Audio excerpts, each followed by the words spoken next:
Pernah kepikiran gak sih kenapa ya ada orang yang kelihatannya gampang banget meraih mimpi mereka, sementara yang lain kayaknya berjuang terus-terusan? Rahasianya apa sih? Nah, hari ini kita akan kupas tuntas sebuah ide yang radikal banget, yang mungkin bisa mengubah cara Anda melihat kesuksesan untuk selamanya. Pertanyaan ini nih, intinya di sini. Dan jawabannya yang ditemukan dari puluhan ribu pemindaian otak ternyata sama sekali bukan soal tekad atau keberuntungan. Jawabannya ada di dalam organ yang sekarang ini ada di dalam kepala Anda.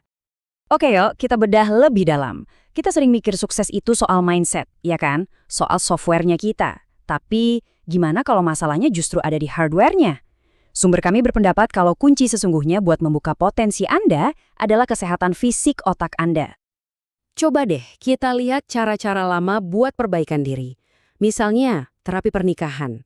Ada sebuah artikel di New York Times yang mengungkap fakta mengejutkan, 2 tahun setelah konseling, 25% pasangan justru kondisinya makin parah. Loh, kok bisa? Karena metode ini seringkali lupa sama organ yang sebetulnya mengendalikan perilaku. Mereka mencoba memperbaiki software di atas hardware yang rusak. Biar lebih kebayang, kita lihat contoh nyata ya. Kenalan yuk sama Todd. Dia ini seorang pria berumur 35 tahun yang hubungannya udah di ujung tanduk.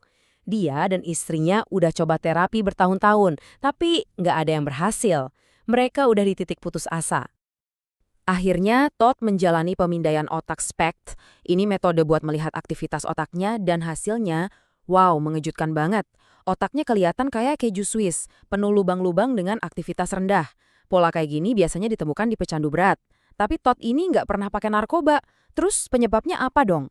Ternyata paparan racun dari uap cat di garasinya yang nggak ada ventilasi udah merusak otaknya secara fisik. Nah, ini nih poin kuncinya. Setelah Todd mulai mengubah gaya hidupnya jadi lebih sehat buat otak, menghindari racun, minum suplemen, dan olahraga, perilakunya berubah drastis. Dia jadi lebih sabar, lebih bijaksana. Persis seperti kata dokternya, ketika otaknya pulih, dia akhirnya bisa menjadi suami yang lebih baik. Ini bukti nyata banget kan kalau menyembuhkan fisik otak itu adalah langkah pertama untuk mengubah hidup. Biar kita paham kenapa ini penting banget, kita harus sadar betapa rapuhnya otak kita. Coba buang jauh-jauh bayangan otak itu kayak karet yang kenyal. Kenyataannya, di dalam kepala kita, otak itu teksturnya kayak mentega lembek atau tahu, lembut banget dan rapuh, tapi dibungkus cangkang yang super keras. Setiap benturan kecil, setiap racun, setiap kebiasaan buruk, itu semua berpotensi merusaknya. Oke, sekarang kita coba lihat ke diri kita sendiri ya. Kisah Todd tadi kan bahayanya dari luar. Nah, gimana dengan bahaya yang kita ciptain sendiri setiap hari? Bisa jadi kebiasaan kita sehari-hari justru diam-diam menyabotase hardware otak kita. 10%.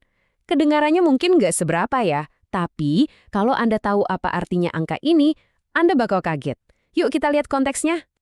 Menurut sebuah studi di Journal of Pediatrics, setiap 1 jam anak-anak nonton TV setiap hari, itu meningkatkan kemungkinan diagnosis ADHD sebesar 10%. Jadi bayangin aja, anak yang nonton TV 5 jam sehari, risikonya 50% lebih tinggi kena diagnosis ADHD. Ini beneran bukti nyata loh, gimana kebiasaan yang kelihatannya sepele bisa berdampak langsung ke perkembangan otak. Dan ini bukan cuma soal TV. Coba deh pikirin rutinitas Anda sehari-hari. Gimana pola makannya? Olahraga cukup nggak? Stresnya gimana? Tidurnya kurang dari 6 jam? Atau mungkin kebanyakan ngopi buat melek? Semua ini yang sering kita anggap normal, pelan-pelan menggerogoti kesehatan otak kita, mengurangi aliran darah, dan merusak fungsinya. Nih, ambil contoh dehidrasi. Dr. Amen pernah nge-scan otak seorang binaragawan terkenal, dan hasilnya mirip banget sama otak pecandu narkoba. Binaragawan itu ngotot dia bersih. Usut punya usut, ternyata dia sengaja bikin dirinya dehidrasi parah buat pemotretan supaya ototnya kelihatan lebih jelas. Seminggu kemudian setelah minum cukup air, otaknya di-scan lagi dan hasilnya jauh lebih sehat. Cuma gara-gara kurang minum air. Oke, cukup ya kabar buruknya. Kabar baiknya, otak kita itu bisa pulih loh. Kita punya kekuatan buat bangun ulang hardware kita. Nah, sekarang kita bahas gimana caranya. Konsep utamanya itu cadangan otak. Anggap aja ini kayak dana darurat buat otak Anda. Ini adalah bantalan sel-sel otak ekstra yang bantu kita menghadapi stres, cedera, atau tantangan tak terduga. Makin besar cadangan Anda, makin tangguh Anda. Setiap kebiasaan sehat itu nambahin cadangan ini. Sebaliknya, setiap kebiasaan buruk itu mengurasnya. Jadi, gimana cara kita nambahin cadangan ini? Simple kok. Ada 4 langkah yang kuat banget. Pertama, gerakan tubuh Anda biar aliran darah ke otak lancar. Kedua, kasih makan otak Anda dengan nutrisi yang benar. Ketiga, ini penting banget, belajar untuk membasmi para ANT. Dan keempat, lindungi aset paling berharga Anda ini dari cedera fisik. Soal olahraga, coba deh pilih yang menggabungkan gerakan aerobik sama koordinasi. Dr. Amen punya istilah keren nih. Dia nyebut tenis meja itu catur aerobik. Kenapa? Karena ini melatih otak dan tubuh sekaligus.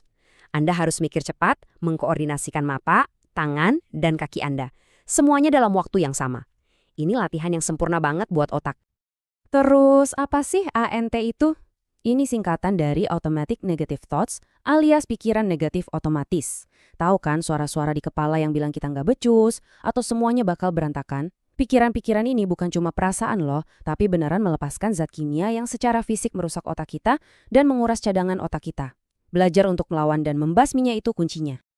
Jadi, kalau kita gabungin semuanya, melindungi otak, ngebangun cadangannya, dan ngelatih pikiran kita bukan cuma lagi menghindari masalah.